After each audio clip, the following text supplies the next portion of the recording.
So originally I was planning to talk about the spiritual nature of waiting. But I swapped it around, and maybe it's apropos because we'll just have to wait. I had a tough time last weekend. I don't know if anybody else shared that experience. I had more than a few people say, I just like this. I am not going to celebrate 250th anniversary like this because things were just so discordant and people feel so challenged by the day. So this is a reflection on my own experience of that, and I hope it gives us something to talk about. I'd like to begin with a quote from Dorothy Day, the Catholic activist who helped start the Catholic workers movement in the 1930s. And she says, the greatest challenge of our day is how to bring about a revolution of the heart. A revolution which has to start with each one of us.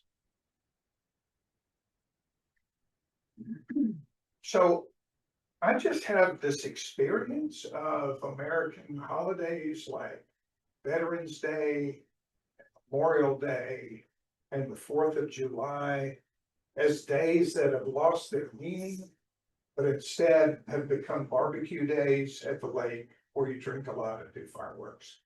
And we kind of forget the symbolism, or we don't really deeply appreciate it the way maybe we should. You stop, reflect about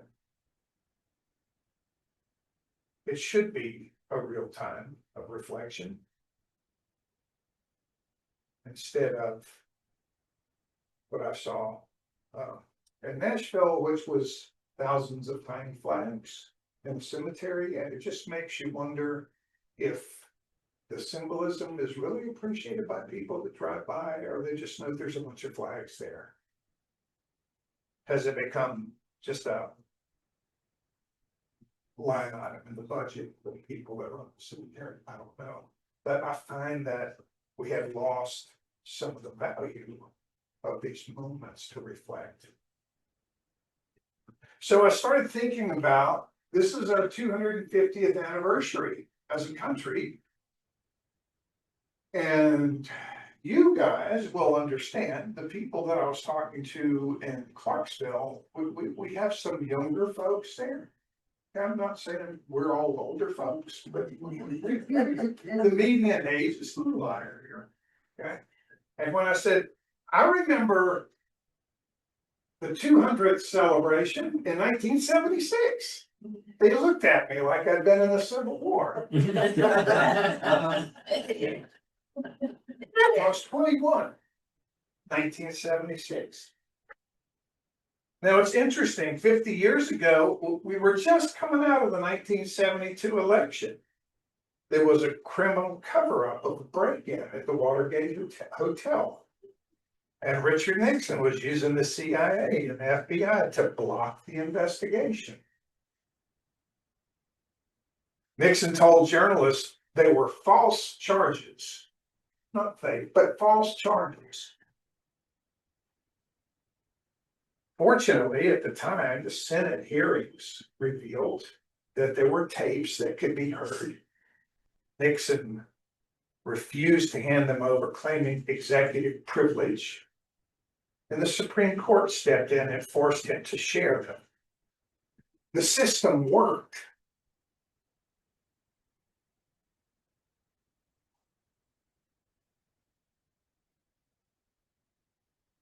And then I compare it to where we are now, where we have 250-year celebration that involved blood sport on the White House lawn, this rampant corruption that's so obvious. And the part that's really scary to me is the disappearance or apparent disappearance of all the checks and balances. The things that were in place in 1976 are not in place now. We have people January 6th, that mob in Washington, and the separate reality that different people seem to cling to. We no longer, it seems we no longer have a shared experience.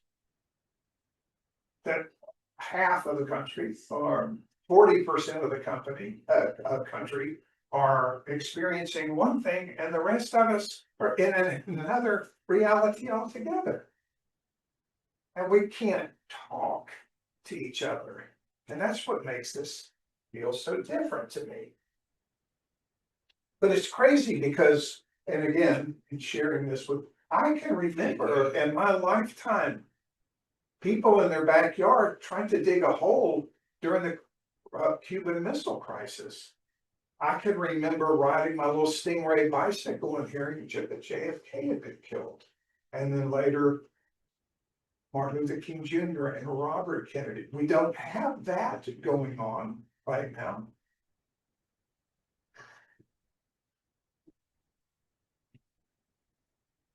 And those services are meant to be uplifting, but the reality is where we find ourselves right now. What do we do with this? And I would say, I think we were kind of set up for this from the very beginning because of the schizophrenic nature of our declarations about what we want and who is equal and who is free. Everybody except the founding fathers, all men were created equal, but not black men or women. Set us up for failure. And I want to take just a moment to read this, and fairly common thing to do the 4th of July is to refer back to Frederick Douglass. Now, someone may have read this recently here. If you did, I apologize for rereading it, but it's from his speech, What to the American Slave is Your 4th of July? I'm just going to read a little excerpt of it. He said, what is to the American slave is your 4th of July? I answer, Frederick Douglass, I answer, a day that reveals to him more than all other days in the year the gross injustice and cruelty to which he is the constant victim. I will not enlarge further on your national inconsistencies. The existence of slavery in this country brands your republicanism a sham,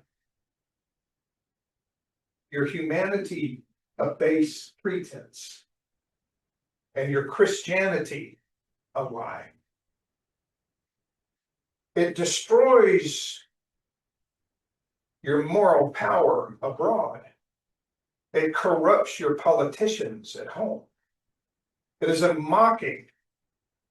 It saps the foundation of religion. It makes your name a hissing and a byword to a mocking earth. It is the antagonistic force in your government. The only thing that seriously disturbs and endangers your union. It fetters your progress. It is the enemy of improvement, the deadly foe of education. It fosters pride. It breeds insolence. It promotes vice. It shelters crime. It is a curse to the earth that supports it. And yet you cling to it as if it were the sheet anchor of all your hopes. Oh, be warned. Be warned, a horrible reptile is coiled up in your nation's bosom. The venomous creature is nursing at the tender breast of your youthful republic. For the love of God, tear it away and fling it from you, the hideous monster, and let the weight of 20 millions crush and destroy it forever.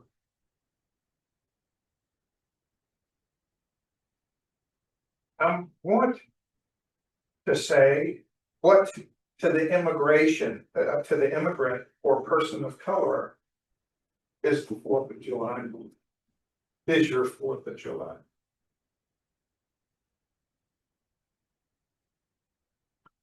What to a woman's rights to make her own decisions?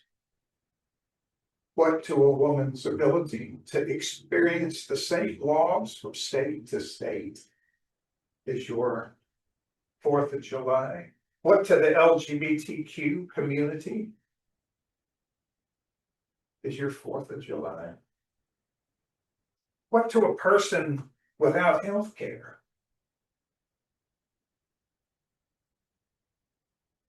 Or a person trapped in poverty whose only opportunity to ever go to school is to enlist in the military and risk his life or her life is the 4th of July.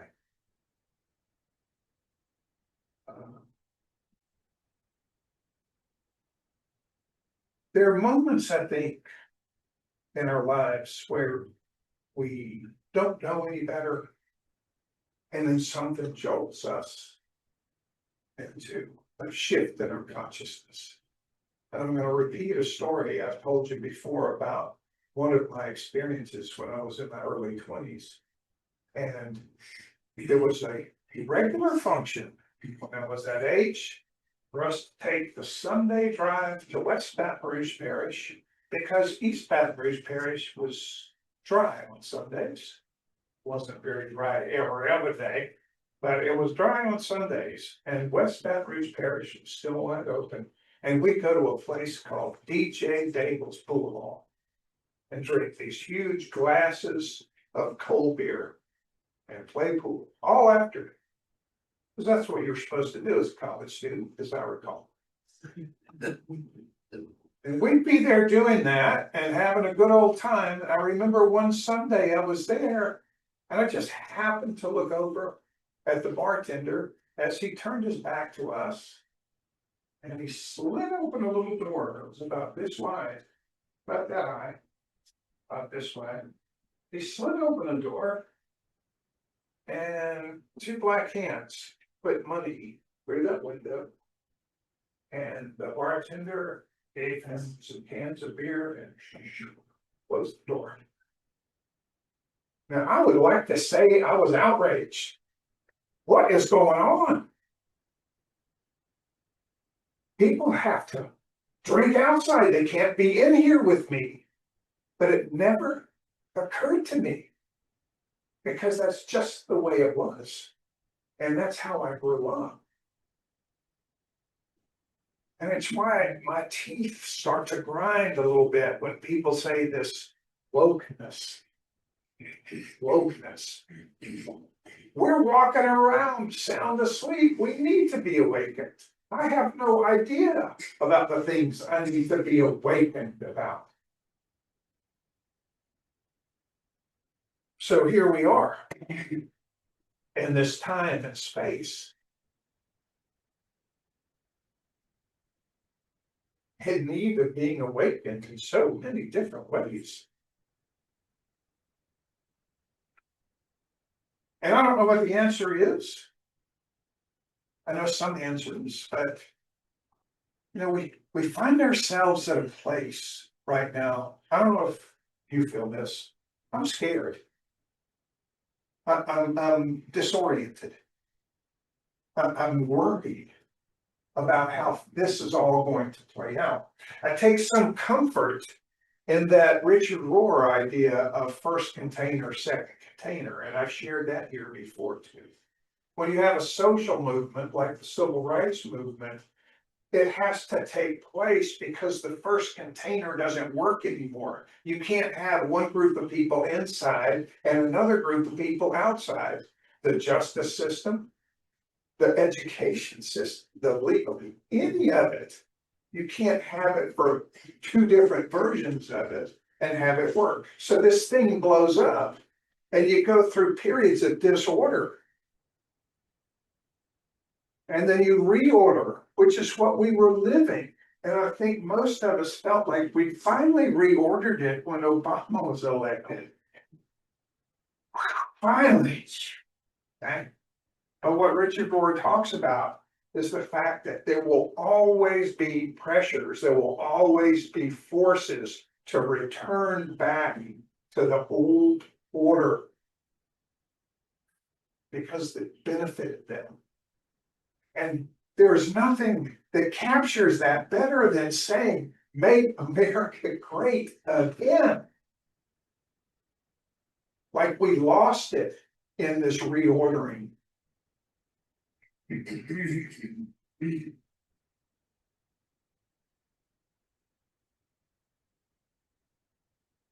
It requires a certain degree of awareness to be so upset that you take action. I don't know about you guys, I have a relatively high capacity for just letting it slide. But it's a matter of awareness.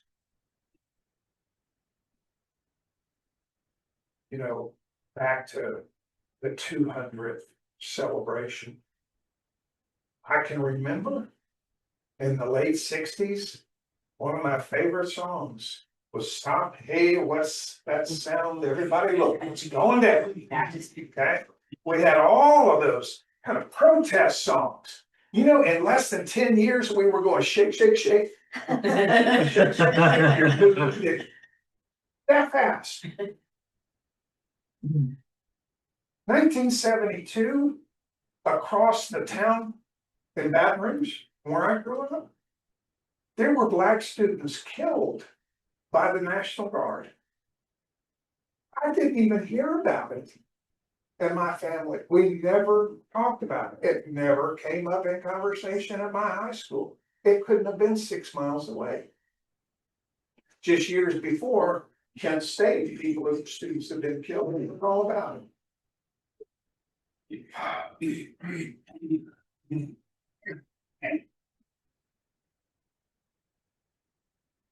I think the redeeming theme here for me is I do believe that, like the Earth's tilt, over time, these things happen, and we go from more conservative to more conservative to more liberal, to more beneficial and just, to less freedom and injustice. And we go back and forth, and the hope is each time that we do that, we come back to a place that's a little bit healthier, a little bit fairer, and a little bit more toward that moral arc of the universe that Martin Luther King Jr. talked about.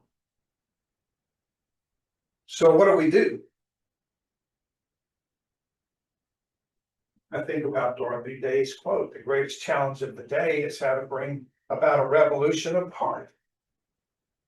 How do we do that? Because it has to start with each of us.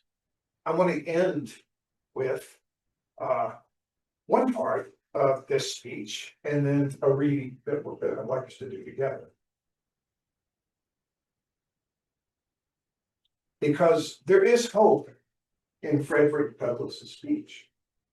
Because at a certain point in it, he says, there is no matter in respect to which the people of the North have allowed themselves to be so ruinously imposed upon as the pro-slavery character of the Constitution. It's like what we always ask ourselves, how in the world could people read the Bible and have it support an argument for slavery?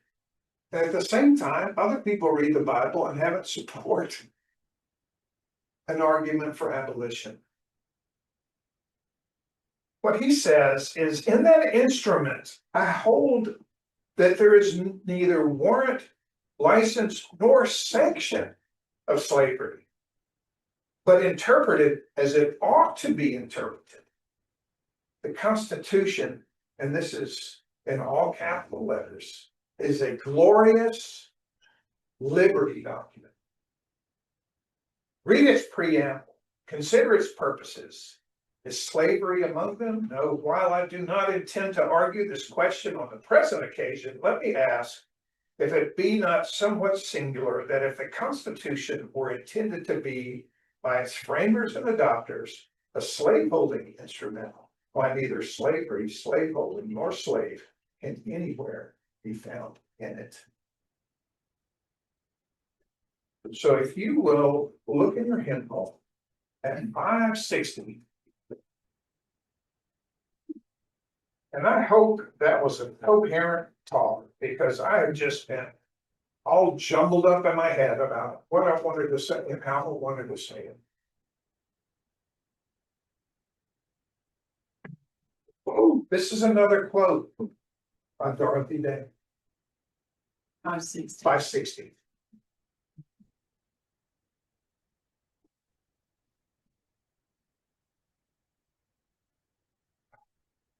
You guys want to read it together, or you want to do it as a responsive reading, or do you want me to do it? Let's read it. You got it. Here we go. People say, what is the sense of our small effort? They cannot see that we must make one brick at a time, take one step at a time.